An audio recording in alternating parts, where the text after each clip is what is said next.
l'enregistrement est attribué à Denis Dumas. Merci. Je voudrais remercier ma maman, qui est venue ce soir sans celui que vous connaissez bien, qui m'a donné goût à la musique, mon père. Mon envie de faire ce film, elle date d'avant le film, enfin, elle date d'avant la vision que j'ai eue du film de Joseph Sédar, que j'aime beaucoup, qui s'appelle Footnote. J'avais très envie de parler d'une relation père-fils. J'ai un fils, qui a l'âge d'ailleurs de Mathieu, interprété par Nils Otnin-Gérard dans le film. Yvan et moi, nous, on a le même âge. Et j'avais envie de raconter une histoire père-fils, mais d'un vieux fils comme moi, avec un père. Et félicitations, hein. Pour ? Votre fils. Il a été formidable, votre fils. Quelqu'un veut ajouter quelque chose ? Alors on va pouvoir travailler. Arrêtez ! Oui. C'est inspiré de Footnote, de Joseph Sédar, que j'ai vu d'ailleurs, que j'avais vu il y a très longtemps. Mais là, le film, en réalité, n'a rien à voir avec le film de Sédar. C'est un film vraiment très très différent sur tous les plans, sur la forme,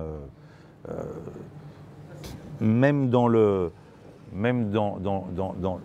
l'histoire, ce qu'intrinsèquement Bruno a gardé du film, il y a encore énormément de différences. C'est vrai que Philippe Rousselet, mon producteur et ami, voulait au début adapter ce film de Joseph. Et il me l'a montré. Et il y a quelque chose au début dans le sujet, il y a un quiproquo, disons, dans le film de Joseph Sédar, que je ne vais peut-être pas raconter parce que voilà, mais qui était inspirant. Et quand on fait un film, d'ailleurs, je trouve que le mot inspiré, c'est important. Il faut être inspiré par une histoire. Et ce film m'a... Je sais pas, je pense pas que j'ai adapté le film, mais le film m'a inspiré. Voilà. Et j'ai été inspiré par ce film, comme Yvan Attal m'a inspiré en tant que comédien, et comme Pierre Magnifique m'a inspiré aussi, voilà. C'est passé quelque chose d'extraordinaire. On me propose la Scala. Les rapports entre un père et un fils, c'est une chose qui me touche. Dans mon film préféré, Le Parrain, ma scène fétiche, c'est une scène entre Brando et Pacino dans un jardin, entre le père et le fils. Tout le reste, les boum-boum et les machins, ça m'éclate moins que cette scène qui m'émeut terriblement. Peu importe, toute comparaison, on va être prudent, évidemment. Mais évidemment que ce sujet-là, cette thématique-là, père-fils, m'a beaucoup touché. Cette rivalité qu'il peut y avoir entre un père et un fils. Et malgré probablement l'amour qu'il y a entre les deux, il y a quelque chose bizarrement qui vient parasiter cet amour. Et c'est des choses qu'on vit tous avec nos pères, avec nos fils. Et du coup, c'est ça effectivement qui m'a touché. Faut que t'arrêtes de te sentir toujours écrasé par ton père. Il y a cette lâcheté, à un moment il faut assumer quelque chose, quoi. Voilà. Et ça se retrouve à plusieurs niveaux. Ça veut dire à la fois dans son histoire amoureuse, à la fois dans son histoire avec son père. Cet homme que je joue a du mal, mais probablement par amour aussi. C'est difficile d'être loyal toujours, parce que ça a un prix. Mon assistante s'est trompée, elle appelait votre père au lieu de vous appeler vous. C'est une blague.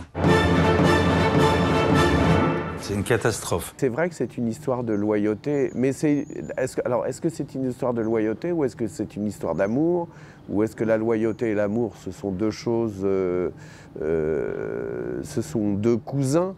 Mais c'est vrai que la douleur qu'éprouve Yvan Attal dans le film est une douleur liée à sa loyauté. On me propose le poste. Voilà. Mais non. Mais comment? Mais non, mais si. Il attend ma réponse. Et la tienne aussi. Parce qu'il est hors de question que j'aille là-bas sans toi.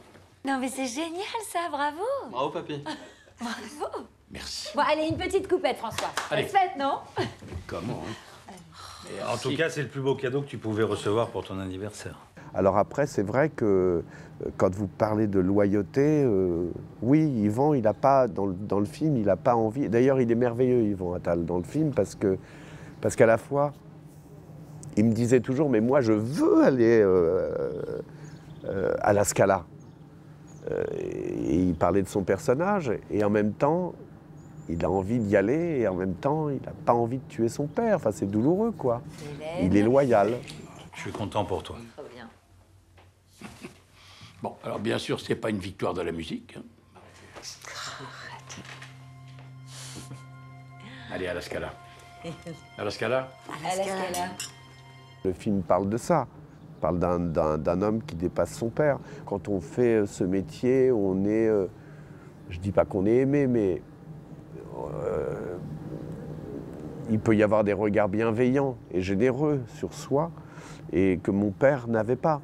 Et c'était dur, c'était dur, c'était dur. Je ne l'ai pas dépassé professionnellement, on ne fait pas le même métier, mais en revanche, il y a eu un dépassement de... quant à l'amour qu'on a pu recevoir des autres. Et ça, c'était fort. Pas chez ta mère? Non, j'en pouvais plus, il est surgelé. Je galère avec ce passage. Enfin, vraiment. Et je te rassure, j'ai galéré aussi. C'est là où le film est beau, c'est qu'il y a une histoire principale entre un père et un fils. D'ailleurs, quel plaisir pour moi de jouer le fils de Pierre Arditi, qui bizarrement jouait le père de mon propre fils dans Les Choses Humaines. Mais bon, c'est les hasards du casting. Peut-être pas si grand hasard que ça d'ailleurs. C'est l'histoire principale de ce film, mais du coup, comment cet homme que je joue se conduit lui-même avec son propre fils quand il a les rapports qu'il a avec son père. T'es pianiste, toi? Ah non, j'ai toujours rêvé d'être pianiste concertiste.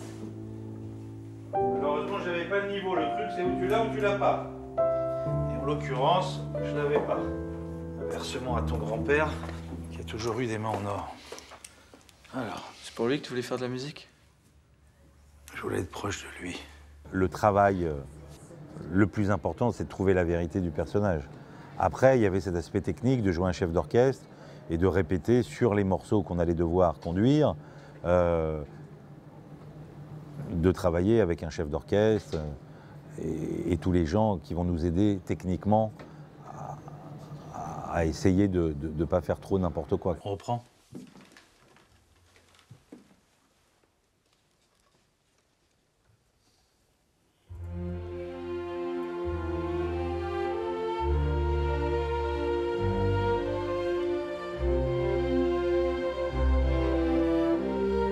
Par exemple, Leonard Bernstein et Karajan, c'est deux chefs d'orchestre très différents.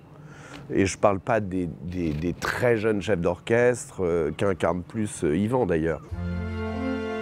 Encore plus souriant. Voilà, plus généreux. Les seconds aussi. Ne vous cachez pas derrière les premiers.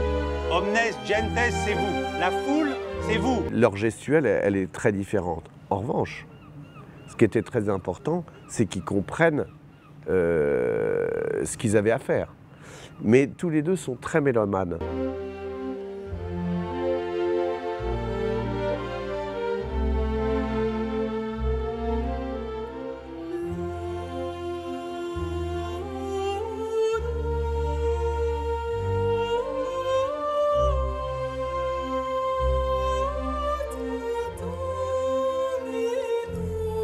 Ce qu'il fallait, c'est effectivement qu'ils comprennent ce qu'ils avaient à faire. Un chef d'orchestre, il dirige, d'abord il ne dirige pas pour tout un orchestre, il dirige pour le premier violon, il dirige pour le patron des cuivres, il dirige, voilà.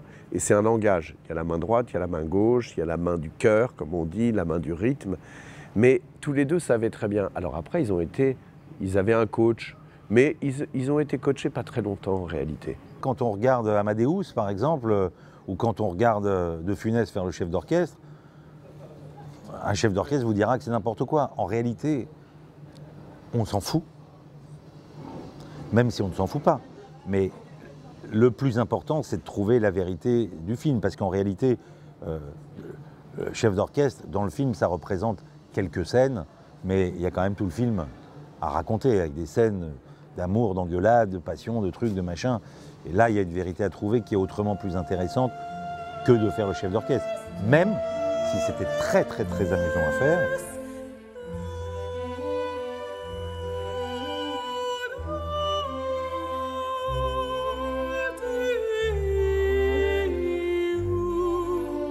Il y a quelque chose qui appartient à soi-même quand on dirige un orchestre. D'ailleurs, c'est drôle parce que Yvan, à un moment donné, on tournait une scène où il dirigeait un orchestre. Il avait pris quelques cours de direction d'orchestre et à un moment donné, ça l'a amusé. Il s'est dit, mais et dans le fond, si je dirigeais vraiment l'orchestre, qu'est-ce que ça donnerait? Et l'orchestre, comme il est très sympathique, Yvan, ils ont dit, bah, fais-le. Donc il a fait la levée d'orchestre et il a dirigé, et l'orchestre a joué. Me retrouvant un jour devant un orchestre, après les séances de travail qu'on a eues, c'était jubilatoire de lever la baguette et de sentir ce pouvoir qu'ont les chefs d'orchestre. D'ailleurs, je ne pouvais plus m'arrêter, hein. Je m'amusais avec eux comme un petit fou. Mais ça, c'est les plaisirs qu'on a comme acteur de découvrir comme ça des mondes. C'est toujours très, très enrichissant et très amusant.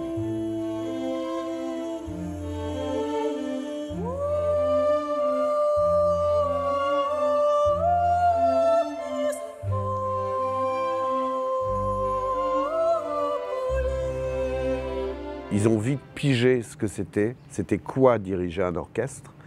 Et c'est pas comme par exemple quand on coach un violoniste, ce qui a été le cas dans le film, puisque Caroline Anglade, comme Caterina Murino, elles sont violonistes dans le film. Là, il fallait vraiment être coaché d'une manière très précise, parce que ça ne s'invente pas. Oui, c'est ça, le placement des mains. Voilà, le placement des mains, le mouvement de l'archet, ça ne s'invente pas. C'est pour lui que tu voulais faire de la musique? Je voulais être proche de lui. Tu trouves qu'on est pareil? Non, non, je te ressemble pas, non. J'ai pas fait les choix que t'aurais aimé que je fasse. Je suis pas le fils que t'aurais rêvé avoir. Si tu passes à côté de ça, tu t'en remettras pas.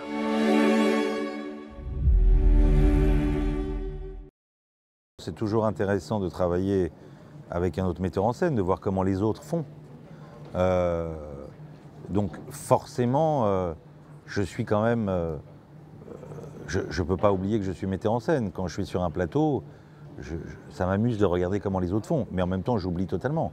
Je suis acteur sur un film et je ne fais que l'acteur. Après, évidemment que comme acteur, le travail d'acteur est lié à la mise en scène. Donc, mais en même temps, je suis trop metteur en scène pour savoir qu'un metteur en scène a 10 longueurs d'avance sur moi acteur. Il a préparé un film que je n'ai pas préparé comme lui. Donc, il faut savoir rester à sa place. Et puis, après, il y a des échanges avec des metteurs en scène, quand on est acteur, qui sont plus faciles qu'avec d'autres. Mais c'est tout bête. Mais quand un metteur en scène a prévu, je ne sais pas, un mouvement de caméra et que votre déplacement comme acteur vous paraît pas juste, vous avez quand même le droit, en tant qu'acteur, d'essayer de défendre votre travail. Mais ça ne vient jamais empiéter sur le travail du metteur en scène. J'ai l'impression que quand je mets en scène,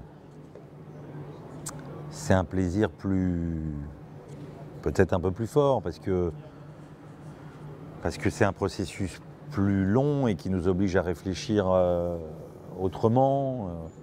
Quand on est acteur, on est interprète, on est au service d'un metteur en scène. C'est un plaisir énorme de jouer.